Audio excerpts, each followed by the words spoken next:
Hello everyone, welcome to Sanmarga classes. ಬಲ ಮತ್ತು ಚಲನೆಯ ನಿಯಮಗಳು ಪಾಠದ 6ನೇ ಪ್ರಶ್ನೆ. ಚಲಿಸುವ ರೈಲಿನಲ್ಲಿರುವ ಪ್ರಯಾಣಿಕನು ತನ್ನ ಹಿಂದೆ ಬೀಳುವಂತೆ ನಾಣ್ಯವನ್ನು ಎಸೆಯುತ್ತಾನೆ. ಇದರ ಅರ್ಥ ರೈಲಿನ ಚಲನೆ ಅಂತ ಕೇಳಿದ್ದಾರೆ. ಈಗ ಮೊದಲನೇದಾಗಿ ನೋಡೋಣ. ರೈಲಿನಲ್ಲಿರುವ ಪ್ರಯಾಣಿಕನು ತನ್ನ ಹಿಂದೆ ಬೀಳುವಂತೆ ನಾಣ್ಯವನ್ನು ಎಸೆಯುತ್ತಾನೆ ಅಂದ್ರೆ ಸರಿ.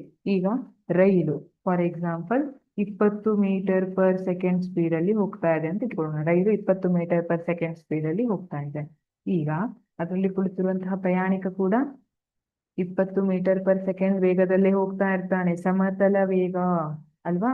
ಈಗ ನಾಣ್ಯ ಏನಿದೆ, ನಾಣ್ಯ ಆ ಪ್ರಯಾಣಿಕನ ಕೈಯಲ್ಲಿದೆ, ಅದು ಕೂಡ ರೈಲಿನ ವೇಗದಲ್ಲೇ 20 ಮೀಟರ್ ಪರ್ ಸೆಕೆಂಡ್ ವೇಗದಲ್ಲೇ ಹೋಗ್ತಾ ಇರುತ್ತೆ.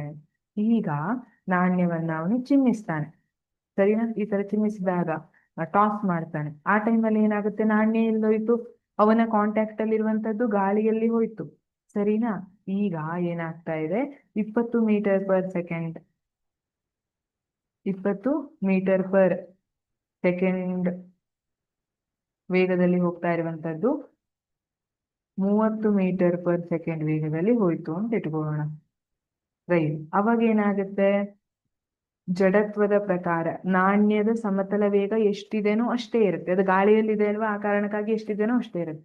ಆದ್ರೆ ಇದರ ವೇಗ ಜಾಸ್ತಿ ಆಯ್ತಲ್ವಾ, 30 metre per second 20 metre per second ಇದ್ದು 30 ಮೀಟರ್ ಪರ್ ಸೆಕೆಂಡ್ ಆಯ್ತು ಟ್ರೈನ್. ಅದರ ಅರ್ಥ ಏನು, ಟ್ರೈನ್ ಮುಂದೆ ಹೋಯ್ತು, ನಾಣ್ಯ ಅಲ್ಲೇ ಉಳಿತು. ನಾಣ್ಯದ್ದು ವೇಗ 20 ಮೀಟರ್ ಪರ್ ಸೆಕೆಂಡೇ ಉಳಿತು, ಹಾಗಾಗಿ ಹಿಂದುಳಿತು. ಟ್ರೈನ್ ಟ್ರೈನ್ ಏನಾಯ್ತು, ಮುಂದೆ ಹೋಯ್ತು, 30 ಮೀಟರ್ ಪರ್ ಸೆಕೆಂಡ್ ವೇಗವನ್ನ ಮಾಡ್ತು. ಹಾಗಿದ್ರೆ ಇಲ್ಲಿ ವೇಗದ ಬದಲಾವಣೆ ಆಯ್ತಲ್ವಾ, ಇದನ್ನ ಏನಂತ ಕರೀತಾರೆ, ವೇಗೋತ್ಕರ್ಷ ಅಂತ ಹೇಳ್ಬಹುದಾ. ಹೌದು, ಇದರ ಅರ್ಥ ರೈಲಿನ ಚಲನೆ ವೇಗೋತ್ಕರ್ಷಿತ, ಇದು ವೇಗೋತ್ಕರ್ಷಿತ ಚಲನೆ ಆಗಿರುತ್ತೆ. ಆಪ್ಷನ್ ಎ ಏಕರೂಪ ತಪ್ಪು, ಆಪ್ಷನ್ ಸಿ ಹಿಮ್ಮೆಟ್ಟುವಿಕೆ ತಪ್ಪು, ಆಪ್ಷನ್ ಬಿ ವೃತ್ತಾಕಾರದ ಹಳಿಗಳ ಉದ್ದಕ್ಕೂ ತಪ್ಪು. ಸರಿಯಾದ ಉತ್ತರ ಆಪ್ಷನ್ ಬಿ ವೇಗೋತ್ಕರ್ಷಿತ. Thank you.